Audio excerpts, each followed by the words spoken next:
তাদের নানা ধরনের দাবি ছিল, সেখান থেকে আমরা মনে রাখবো পথের দাবি। তাদের অনেক দেনা পাওনা ছিল, সেখান থেকে মনে রাখবো হচ্ছে দেনা পাওনা। এবং পরিশেষে তাদের বিয়ের একটা কি হয়, উইল হয়। কি হয়? উইল হয়। সেখান থেকে মাথায় রাখবো বৈকুণ্ঠের উইল। আসসালামু আলাইকুম, this is Bayazid once again. আজকে আমরা পড়বো শরৎচন্দ্র চট্টোপাধ্যায়।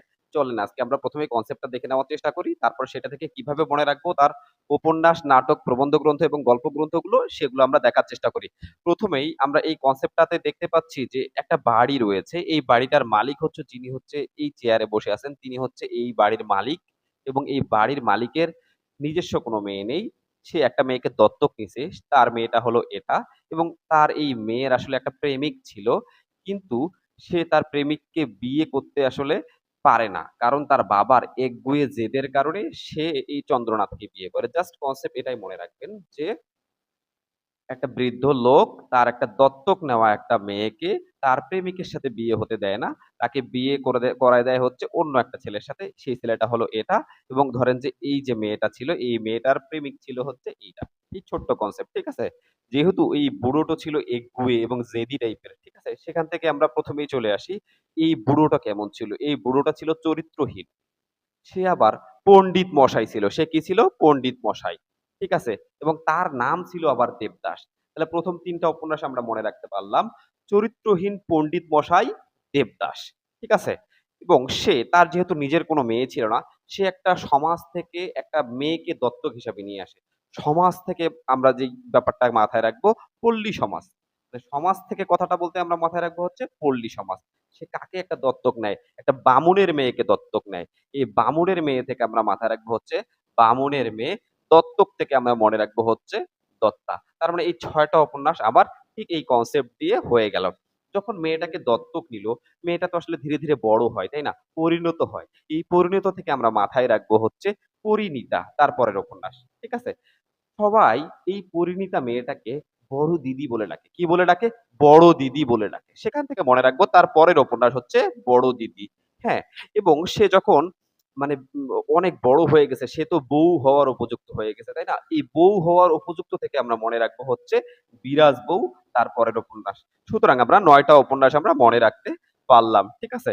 তো এই আহ বড় দিদিকে আসলে তার প্রেমিকের সাথে আসলে বিয়ে দেওয়া হয় না। তাকে বিয়ে দেওয়া হয় কার সাথে? ঠিক এই চন্দ্রনাথের সাথে। ঠিক আছে? কার জেদের কারণে? তার এই বাবার একগুঁয়ে জেদের কারণে। তো সেখান থেকে আমরা মাথায় রাখবো তার পরবর্তী উপন্যাস, যেহেতু তার বিয়ে হয় চন্দ্রনাথের সাথে, সেখান থেকে মাথায় রাখবো তার পরবর্তী উপন্যাস হচ্ছে চন্দ্রনাথ। এবং চন্দ্রনাথের সাথে বিয়ে দেওয়ার পর এই বুড়োটা আসলে নিষ্কৃতি পেয়ে যায়। কি পেয়ে যায় বলতো? নিষ্কৃতি পেয়ে যায়। কিন্তু এরা তো আসলে সেরকম নিষ্কৃতিটা আসলে মানে না। তাদের নানা ধরনের দাবি ছিল। সেখান থেকে আমরা মনে রাখবো পথের দাবি। তাদের অনেক দেনা পাওনা ছিল। সেখান থেকে মনে রাখবো হচ্ছে দেনা পাওনা। এবং পরিশেষে তাদের বিয়ের একটা কি হয়? উইল হয়। কি হয়? উইল হয়। সেখান থেকে মাথায় রাখবো বৈকুণ্ঠের উইল। এবং উইল হওয়ার পর পরিশেষে এই চন্দ্রনাথ এবং এই যে বড় দিদি, এদের ২ জনের কি হয়? শেষের দিকে কি হয়? পরিচয় হয়। কি হয়? শেষের দিকে তাদের পরিচয় হয়। সেখান থেকে মনে রাখবো শেষের পরিচয়। কিন্তু তাদের তো একটা শেষ প্রশ্ন আসলে রয়েই যায় এই দিদির। সে যেহেতু অন্য একটা প্রেমিক ছিল তার, তার একটা শেষ প্রশ্ন সবসময় কি যায়? রয়েই যায়। সেখান থেকে মনে রাখবো তার পরবর্তী উপন্যাস হচ্ছে শেষ প্রশ্ন। ইতিমধ্যেই এই শ্রীকান্ত, মানে তার যে প্রেমিক ছিল, এই দিদির যে প্রেমিক ছিল, সে কিন্তু জানতে পারে যে তার প্রেমিকার বিয়ে হয়ে গেছে। ঠিক সে আবার একটা বাসায় কাজ করত। সেজন্য আমরা মনে রাখবো, কাজ বলতে আমরা বুঝি যে কাজ করে তাকে বলি আমরা কি? দাস। দাস থেকে আমরা মনে রাখবো হচ্ছে বিপ্রদাস।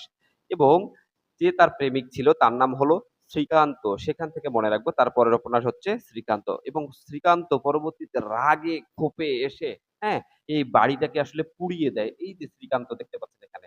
শ্রীকান্ত পরবর্তীতে এসে এই বাড়িটাকে কি দেয়? রাগে ক্ষোভে কি দেয়? পুড়িয়ে দেয়। মানে গৃহটাকে দাহ করে দেয়। সেখান থেকে মনে রাখবো তার পরবর্তী উপন্যাস হচ্ছে গৃহদাহ। আমরা মনে হয় বুঝতে পারছি আসলে এই শরৎচন্দ্র চট্টোপাধ্যায়ের উপন্যাসগুলো আমাদের কিভাবে মনে রাখতে হবে। প্রথমেই এই যে বুড়োটা রয়েছে, সে কি ছিল? চরিত্রহীন। সে ছিল পণ্ডিত মশাই। কি ছিল? দেবদাস। সে তার নিজস্ব কোনো মেয়ে ছিল না। সে একটা সমাজ থেকে মনে রাখবো পল্লী সমাজ। কাকে দত্তক নেয়? একটা বামুনের মেয়েকে কি নেয়? দত্তক নেয়। দত্তক থেকে আমরা মনে রাখবো হচ্ছে দত্তা। এবং এই মেয়েটা যখন ধীরে ধীরে বড় হয় সে কি হয়, পরিণত হয়। পরিণত থেকে আমরা মনে রাখবো হচ্ছে পরিণীতা। এবং তাকে আবার সবাই কি বলে ডাকে, তাকে সবাই বড় দিদি বলে ডাকে। এবং বড় দিদি বড় হওয়ার পর সে কি হয়, বউ হওয়ার উপযুক্ত হয়, সেখান থেকে মনে রাখবো কি, বিরাজ বউ। ওকে। এবং পরিশেষে তার বিয়েটা হয় কার সাথে, চন্দ্রনাথের সাথে। এবং তার বাবা মনে করে যে আমি নিষ্কৃতি পেয়ে গেছি, কিন্তু সেখান থেকে মনে রাখবো হচ্ছে নিষ্কৃতি। কিন্তু না, তারা সে নিষ্কৃতি পায় নাই, তার আরো অনেক চাহিদা থাকে। তাদের অনেক দাবি থাকে, দাবি থেকে মনে রাখবো পথের দাবি। তাদের অনেক দেনা পাওনা থাকে, সেখান থেকে মনে রাখবো দেনা পাওনা। এবং পরিশেষে তাদের বিয়ের কি হয়, এদের দুইজনের বিয়ের কি হয়, উইল হয়। উইল থেকে মনে রাখবো হচ্ছে বৈকুণ্ঠের উইল। এবং পরিশেষে এদের দুইজনের কি হয়, পরিচয় হয়। পরিচয় হয় এবং শেষে কিন্তু এই বড় দিদির একটা প্রশ্ন রয়েই যায়, সেখান থেকে মনে রাখবো হচ্ছে শেষ প্রশ্ন। ঠিক আছে। ঠিক সে মুহূর্তে যখন শ্রীকান্ত জানতে পারে যে তার প্রেমিকার বিয়ে হয়ে যাচ্ছে, সে আবার একটা বাসায় কি হিসেবে থাকতো, দাস হিসেবে থাকতো। এই দাস থেকে আমরা মনে রাখবো হচ্ছে বিপ্রদাস। এবং সে, তার নাম ছিল হচ্ছে কি শ্রীকান্ত, এবং সে রেগে এসে এই গৃহটাকে কি করে দেয়, দাহ করে দেয়। সেখান থেকে মনে রাখবো হচ্ছে গৃহদাহ। আমার মনে হয় যে এই যে মোটামুটি ৯, হ্যাঁ, ১২, ১৩, মোটামুটি ১৭, ১৮টার মতো উপন্যাস আমরা খুব ইজিলি এই কনসেপ্টের মাধ্যমে খুব সহজেই মনে রাখার চেষ্টা করব। আমার মনে হয় যে পারবো আমরা। চলেন তারপরে আমরা এই প্রবন্ধ গ্রন্থগুলো একটু মনে রাখার চেষ্টা করি। তারপরে আপনি দেখতেছেন এই যে তরুণটা রয়েছে শ্রীকান্ত, তাই না? শ্রীকান্ত, শ্রীকান্তর কাছে তার যে বড় দিদি ছিল, এই বড় দিদির নারীর মূল্যটা কিন্তু অনেক বেশি ছিল। তার কাছে এর মানে ওই যে ও তো একটা নারী, ওই নারীর মূল্যটা তার কাছে কি ছিল, অনেক বেশি ছিল। সেখান থেকে আমরা প্রথম প্রবন্ধ গ্রন্থ মনে রাখবো হচ্ছে কি, নারীর মূল্য। এবং তার কাছেই মানে ওই নারীটাই এই শ্রীকান্তর কাছে দেশ ছিল, এবং ওই নারীটাই তার কাছে হচ্ছে পৃথিবী ছিল। এই দেশ থেকে আমরা মাথায় রাখবো স্বদেশ এবং সাহিত্য। এবং সে পরবর্তীতে যখন এই জিনিসটা পুড়ে দেয়, এটা একটা একটা কি হিসাবে থাকে, একটা বিদ্রোহ হিসাবে থাকে। কি হিসাবে থাকে, বিদ্রোহ হিসাবে থাকে। সেখান থেকে মনে রাখবো হচ্ছে তরুণের বিদ্রোহ। ঠিক আছে। তাহলে প্রবন্ধ গ্রন্থ হচ্ছে তিনটা: নারীর মূল্য, স্বদেশ ও সাহিত্য, আর একটা হলো কি তরুণের বিদ্রোহ। ঠিক আছে।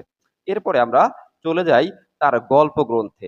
আমরা এই ছবিটার ঠিক এই পাশে দেখতে পাচ্ছি একটা মন্দির, এই যে দেখতে পাচ্ছি একটা মন্দির, মন্দির দেখতে পাচ্ছি না?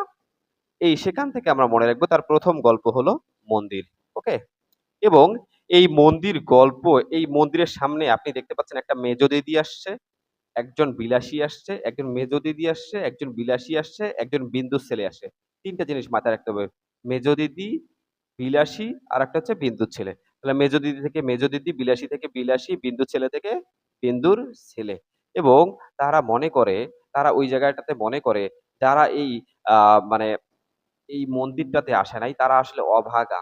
অভাগা, এই অভাগা থেকে আমরা মনে রাখবো হচ্ছে অভাগী স্বর্গ। ঠিক আছে। এবং তারা এই মন্দিরে কার পূজা করতে আসে, ধরে নেন যে রামের পূজা করতে আসে। রাম থেকে মাথা রাখলে হচ্ছে রামের সুমতি। হ্যাঁ।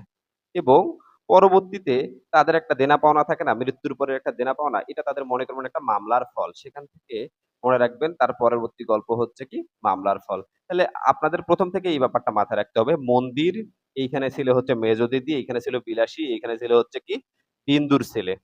এবং যারা এই মন্দিরে আসতে পারে নাই তারা হচ্ছে কি অভাগীর স্বর্গ। এবং এই মন্দিরে কিসের পূজা করা হয়, রামের। রাম থেকে মাথা রাখবো রামের সুমতি। এবং মৃত্যুর পরে তাদের একটা কি হবে, ফল পাবে। সেখান থেকে আমরা মনে রাখবো হচ্ছে মামলার ফল।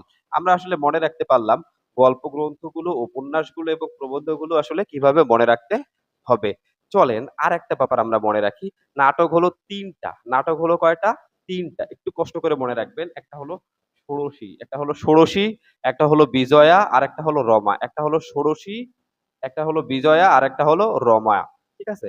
কিন্তু এগুলো স্পেশালি কোনো নাটক না, এগুলো হলো যে উপন্যাসগুলো রয়েছে এই উপন্যাসগুলোর নাট্যরূপ। যেমন এই যে পল্লী সমাজ উপন্যাসের নাট্যরূপ হলো রমা।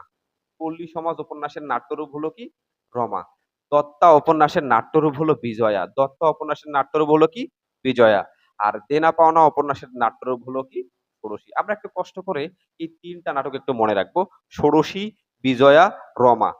তার মধ্যে দেনা পাওনার থেকে দেনা পাওনা এর নাট্যরূপ হলো ষোড়শী, দত্তা এর নাট্যরূপ হলো বিজয়া, এবং পল্লী সমাজের নাট্যরূপ হলো কি, রমা। ঠিক আছে। আমরা মনে হয় বুঝতে পারছি যে আসলে এই শরৎচন্দ্র চট্টোপাধ্যায়ের লেখনীগুলোকে কিভাবে শর্টকাট টেকনিকে মনে রাখতে হবে। চলেন আরো কিছু বিষয় আসলে দেখে নেওয়া যাক। আমরা জানি এই শরৎচন্দ্র চট্টোপাধ্যায়ের টোটাল 60টা ছদ্মনাম ছিল।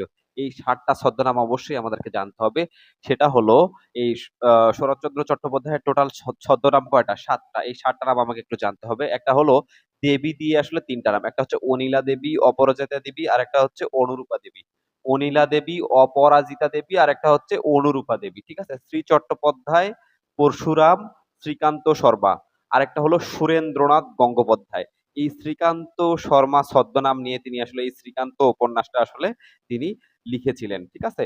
চলেন আমরা এই আরো কিছু ডিটেইলস আসলে জানার চেষ্টা করি। এই শ্রীকান্ত উপন্যাসের একটু ডিটেইলসটা আমাকে জানতে হবে। এটা একটা হলো আত্মজৈবনিক উপন্যাস। ঠিক আছে?